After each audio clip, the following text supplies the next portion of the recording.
Principios de los años 1970, una época que debió ser de pantalones acampanados y rebeldía juvenil, de la promesa de una nueva década llena de posibilidades. Pero en Santa Rosa, California, algo oscuro comenzó a surgir. Un miedo que crecía poco a poco se instaló en el condado de Sonoma, un lugar de viñedos y bosques de secuoyas. Mujeres jóvenes, casi niñas, empezaron a desaparecer. La mayoría pedía aventón. Levantaban el pulgar, confiando en extraños, algo común en una época más inocente, una inocencia que sería destrozada de forma brutal. No se trataba de un solo caso aislado. Empezó a verse un patrón, algo escalofriante y que no se podía negar, un patrón escrito con las vidas desechadas de las más indefensas. Todas las víctimas eran jóvenes, eran hijas, hermanas, estudiantes. Sus futuros, brillantes y por escribirse, fueron apagados con una frecuencia aterradora. Las encontraban abandonadas en lugares apartados del campo, muchas veces desnudas, sus cuerpos dejados en terraplenes solitarios o cerca de arroyos tranquilos y escondidos. El paisaje hermoso del condado de Sonoma se convirtió en el escenario de un horror que nadie podía imaginar. Cada cuerpo encontrado traía nuevas olas de miedo a la comunidad. Los padres abrazaban a sus hijos más fuerte. El simple hecho de que una joven caminara sola por la carretera ahora tenía un significado nuevo y oscuro. Los periódicos locales publicaban los encabezados, cada uno era como una nueva puñalada de tristeza y miedo, y preguntaban lo que nadie podía responder: ¿quién estaba haciendo esto y por qué? Entre febrero de 1972 y diciembre de 1973, este cazador invisible acechaba las carreteras. 7 mujeres jóvenes, sus vidas unidas trágicamente por el mismo destino, se convirtieron en las víctimas oficiales de lo que se conocería como los asesinatos del Aventón de Santa Rosa. Pero el miedo, la sospecha, era que podían ser más. ¿Había otras? Muchachas que habían desaparecido sin dejar rastro y que, tal vez, sus desapariciones aún no se conectaban con esta serie de crímenes terribles. Las preguntas pesaban en el aire, cargadas de las preocupaciones no dichas de una comunidad acosada por un monstruo desconocido, invisible, que atacaba a los jóvenes del condado sin que nadie pudiera detenerlo. La forma de hacerlo cambiaba un poco, pero las cosas más importantes seguían siendo muy parecidas y preocupantes. Lo indefensas que estaban las víctimas, su juventud, la forma en que se las llevaban y los lugares solitarios donde las dejaban. Esto hablaba de una mente fría, calculadora, capaz de atraer, dominar y luego deshacerse de vidas humanas con una frialdad aterradora. La policía batallaba con lo enorme de la tarea, revisando las pocas pistas, entrevistando a testigos con miedo y siguiendo caminos que muchas veces no llevaban a ninguna parte. La sombra era larga y el asesino dueño de esa sombra seguía sin poder ser atrapado, de una forma desesperante, dejando una cicatriz en el corazón de Santa Rosa que duraría por muchas décadas. La pesadilla comenzó de verdad una fría noche de viernes, el 4 de febrero de 1972. Maureen Louise Sterling e Yvonne Lisa Weber, ambas de solo 12 años, eran amigas inseparables. Habían pasado la tarde en Snoopy's Home Ice, una pista de patinaje popular en Santa Rosa, un lugar de risas y alegría juvenil. Después de salir de la pista, alrededor de las 9 de la noche, fueron vistas juntas por última vez. 2 pequeñas figuras con los pulgares levantados en Gurneyville Road, esperando que alguien las llevara. Era algo común ver eso, pero esa noche fue el inicio de un silencio terrible que duraría casi 11 largos meses, un silencio que destrozó a sus familias y confundió a los investigadores. Los días se convirtieron en semanas, las semanas en meses. La esperanza disminuyó y en su lugar apareció un miedo que no se iba. ¿A dónde podían desaparecer así nomás 2 niñas? Había carteles con sus caras sonrientes pegados por toda la ciudad, pidiendo en silencio que regresaran a salvo. La gente buscó, rezó y esperó. Luego, el 28 de diciembre de 1972, la espera terminó de la peor manera. Se encontraron restos de esqueletos en una ladera lejana y llena de arbustos junto a France Valley Road. El terrible hallazgo confirmó los miedos que habían perseguido al condado de Sonoma durante casi un año. Maureen e Yvonne no iban a volver a casa. La inocencia de la gente del lugar se sintió rota para siempre.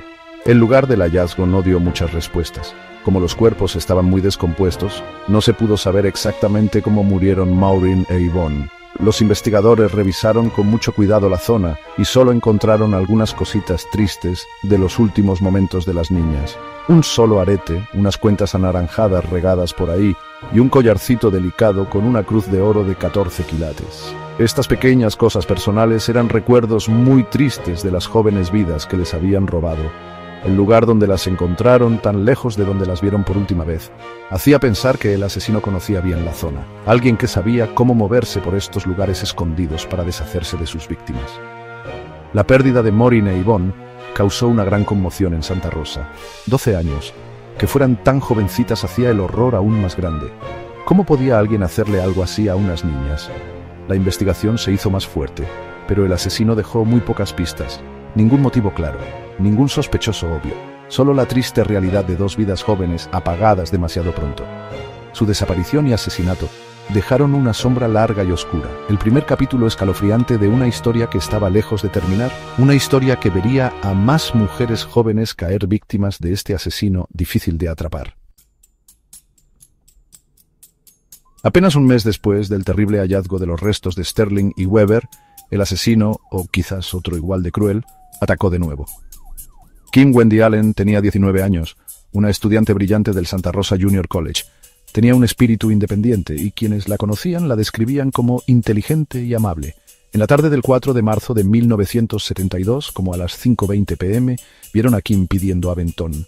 Estaba cerca de la entrada de la avenida Bell a la carretera 101 Norte, un lugar común para estudiantes que buscaban que los llevaran.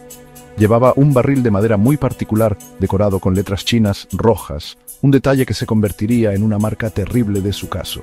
Justo al día siguiente, el 5 de marzo de 1972, encontraron el cuerpo de Kim. Estaba tirada en un terraplén cerca de Enterprise Road, en Santa Rosa, otro lugar apartado escogido con una precisión escalofriante. La escena era de una violencia terrible. Kim había sido atada de los tobillos y las muñecas. La evidencia mostraba claramente que había sido violada. La causa de muerte fue estrangulamiento lento con una cuerda. Un final brutal que el forense calculó que tomó unos 30 minutos de agonía. La crueldad era casi imposible de entender. Un acto de violencia planeado y prolongado que decía mucho del sadismo de su atacante. Los investigadores revisaron la escena con mucho cuidado, buscando desesperadamente cualquier pista que los llevara al asesino de Kim. Encontraron semen, una prueba biológica muy importante que, con los años, podría ser la clave para descubrir quién era el asesino. También encontraron un solo arete de oro, un objeto personal pequeño que, como las cositas encontradas con Sterling y Weber, servía como un triste recuerdo de la vida llena de alegría que le habían quitado tan cruelmente. Dos hombres que le habían dado aventón a Kim ese terrible día fueron identificados e investigados a fondo, pero pronto los descartaron, haciendo más grande el misterio de con quién se encontró al final. El asesinato de Kim Allen provocó nuevas olas de terror entre los estudiantes y en toda la zona de Santa Rosa. Ella era mayor que Maureen e Yvonne, una estudiante universitaria con toda la vida por delante. Su muerte demostró que ninguna joven que pidiera aventón estaba a salvo. El barril de madera tan particular que llevaba se convirtió en un símbolo trágico y muy conocido del caso, un testigo silencioso de su alma de artista y de su final prematuro y violento. El asesino seguía siendo un fantasma, dejando atrás a una comunidad llena de miedo y a una policía cada vez más frustrada por no tener pistas claras, enfrentándose a un depredador que parecía atacar cuando quería. El otoño de 1972 no trajo ningún descanso. El miedo que había nacido en el condado de Sonoma seguía creciendo cada mes. Lori Lee Cursa, de 13 años, una estudiante de la secundaria Lawrence Cook, fue reportada como desaparecida por su mamá el 11 de noviembre. Al principio se creyó que se había escapado de casa después de ir de compras, algo que no era raro para un adolescente. Después, unos amigos confirmaron haberla visto en Santa Rosa cerca del 20 o 21 de noviembre. Se sabía que Lori a veces pedía aventón, una costumbre peligrosa que, con el miedo que se sentía en la zona, ahora parecía llamar al desastre. Su familia se aferraba a la esperanza de que Lori solo estaba siendo una adolescente rebelde, que pronto se cansaría de su aventura y volvería a casa. Pero los días se convirtieron en semanas sin noticias, y esa esperanza empezó a desaparecer, y en su lugar apareció un presentimiento horrible. El 14 de diciembre de 1972, sus peores miedos se hicieron realidad. El cuerpo de Lori fue encontrado en una barranca profunda cerca de Calistoga Road, al noreste del Valle Rincón. Había estado muerta entre 1 y 2 semanas antes de que la encontraran. El lugar otra vez estaba alejado, un sitio donde su asesino podía dejar el cuerpo con pocas posibilidades de que lo encontraran pronto, algo que se estaba volviendo terriblemente conocido. La autopsia reveló que Lori Lee Cursa había muerto por una fractura en el cuello, que le causó compresión en la médula espinal y una hemorragia. A diferencia de Kim Allen, no había pruebas de ataque sexual en el caso de Lori. Esta diferencia en cómo actuaba el asesino hizo que se preguntaran, ¿era el mismo culpable? ¿O había más de un monstruo atacando a las jóvenes del condado de Sonoma? La diferencia en la causa de muerte y la falta de ataque sexual en este caso complicaron más una serie de crímenes que ya eran muy confusos, y para los investigadores era un reto encontrar la conexión. Una pista que podía ser muy importante apareció cuando un testigo habló. Esta persona dijo haber visto a una chica parecida a Lori, a la que dos hombres metieron a la fuerza en una camioneta.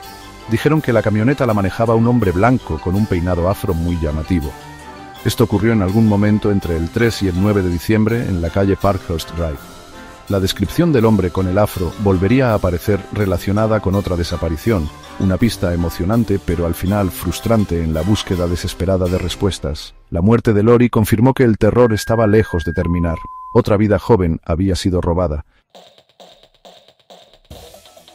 Sección 6. Las desconocidas y las no encontradas, Jane Doe y misterios persistentes. El conteo oficial de víctimas en los asesinatos del autostopista de Santa Rosa era de 7.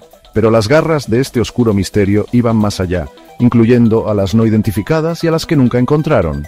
El 2 de julio de 1979, años después de que la principal ola de asesinatos parecía haber terminado, encontraron restos de un esqueleto en un barranco cerca de Calistoga Road.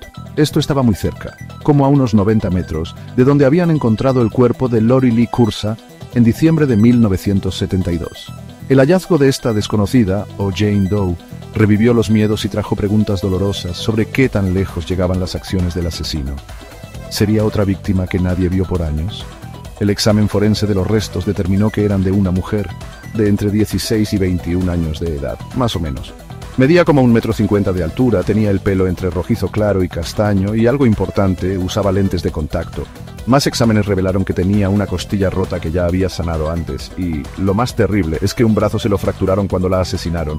La habían torturado, aunque no se pudo saber la causa exacta de su muerte más allá de la evidencia de tortura, estaba claro que su final fue brutal.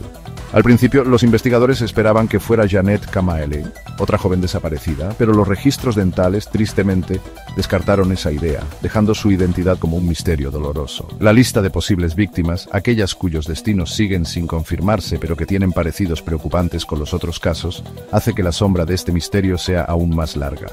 Lisa Michelle Smith, de 17 años, desapareció el 16 de marzo de 1971. La última vez que la vieron fue pidiendo aventón en la avenida Hearn en Santa Rosa. Su cuerpo nunca fue encontrado. Luego estaba Jeanette Camaele, una estudiante de 20 años del Santa Rosa Junior College, igual que Kim Allen.